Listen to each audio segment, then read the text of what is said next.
ఆవిడ నన్ను 2 ప్రశ్నలు అడిగారు నేను వాళ్ళ ఇంటికి వెళ్ళినప్పుడు. అందులో ఒకటి, పువ్వులు రేకులు కింద విడదీసి పూజ చెయ్యవచ్చా అని అడిగారు.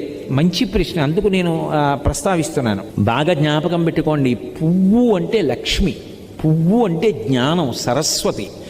పువ్వు అంత కోమలమైనది, పువ్వంత పరిమళంతో కూడుకున్నది, పువ్వంత మంగళప్రదమైన వస్తువు లోకంలో లేదు. అందులో ఎర్రటి పువ్వు కానీ నేల మీద పడి ఉందనుకోండి, ఎవరైనా సరే దాన్ని తీసేయాలి ముందు, అది కింద ఉండకూడదు. ఎందుకో తెలుసా? ఎర్ర పువ్వు కింద పడి సువాసిని కానీ ఎవ్వరూ తొక్కకూడదు, సువాసిని ప్రత్యేకించి తొక్కకూడదు. ఎందుకంటే అది సౌభాగ్య వస్తువు ఎర్ర పువ్వు. అందుకని వెనక ఎవరైనా తొక్కుతారేమోనని వెంటనే తీసేసి ఏ చెట్టు మొదట్లోనో పెట్టేయాలి. అంత పరమ పవిత్రమైనటువంటి పువ్వులు పూజ చేయడానికి నీ దగ్గర సరిపోయినన్ని లేకపోతే